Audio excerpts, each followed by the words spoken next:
ইকরা travel এজেন্সির মালিক ইমরান মাহমুদ, যিনি মধ্যপ্রাচ্য সহ বিভিন্ন দেশে মানুষ পাঠানো নামে জাল ভিসা সহ ভুয়া বিমানের টিকিট ধরিয়ে দিচ্ছে সাধারণ মানুষের হাতে।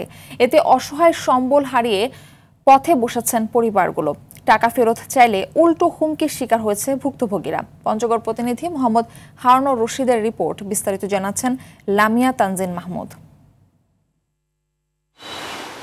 পঞ্চগড় সদর উপজেলার জগদল সদরংপাড়ার শিক্ষার্থী রিফাত হাসান 2023 সালে এসএসসি পাশের পর ইতালি যাওয়ার আশায় বাড়ির গরু জমি জমা বিক্রি করে 3 দফায় 14,50,000 টাকা তুলে দেন ইকরা ট্রাভেল এজেন্সির মালিক ইমরান মাহমুদের হাতে। আর এখন সহায় সম্বল হারিয়ে তিনি বাড়ির পাশের নদীতে বালু শ্রমিক। 4 থেকে 500 টাকা রোজগারি ভরসা যার পরিবারটির।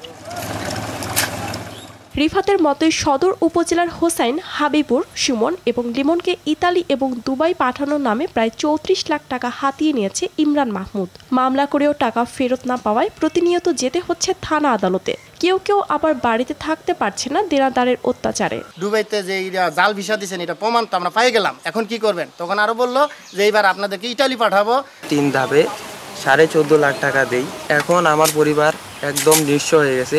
বাধ্য হয়ে আমি দিন মজুরির কাজ করি। এখন কাগজপাতি দিল, আমরা বিমান বন্দরে গেলাম, তখন এখান থেকে আমাদেরকে ঘোরা দিতেছে, তখন বলতেছে ভুয়া, এটা সবকিছু ভুয়া। যখন আমরা ওনাকে বলি তখন বলে যে তোমার এটা আসে না, এটার কারণে তুমি অনলাইনে পাচ্ছ না, তুমি কিছুদিন ওয়েট করো। এভাবে আশ্বাস দিয়ে রাখতো। এইভাবে আমরা 3-4 মাস আমাদের ঢাকায় রাখছি। সন্তানদের বিদেশে পাঠাতে বিভিন্নভাবে ধার দেনা করে করুণ পরিণতি এখন ভুক্তভোগী পরিবারগুলোর। আদরের সন্তানরা এখন দিন মজুর, এমনটাই বলছেন তরুণদের বাবা মায়েরা। আমার এখন কিচ্ছু নাই, আমি পথের ভিখারির মতো হয়ে গেছি। আমার স্বামী টেনশন করতে করতে অনেক অসুস্থ হয়ে গেছে। তামান বলে ভুয়া, বিমান বন্দর বন্ধ নিয়ে গেছি, যাই না ওখান থেকে ঘুরে দিস। ইমরান মাহমুদ একজন বিশ্ব সিটার মানে সিটার, আবার ফের হুমকি দাতাও। আমার ছেলেকে যদি নিতে না পারে তাহলে আমাকে টাকাটা ফেরত দেবো এখন। এদিকে তদন্ত করে ব্যবস্থা নেওয়ার আশ্বাস দিয়েছেন পঞ্চগড় সদর থানার ভারপ্রাপ্ত কর্মকর্তা। মামলার তদন্ত অব্যাহত আছে। মামলার তদন্ত সাপেক্ষে যথাযথ প্রতিবেদন বিজ্ঞ আদালতে দাখিল করা হবে।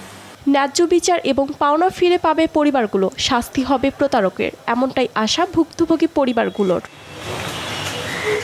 লামিয়া তানজিন মাহমুদ, RTV।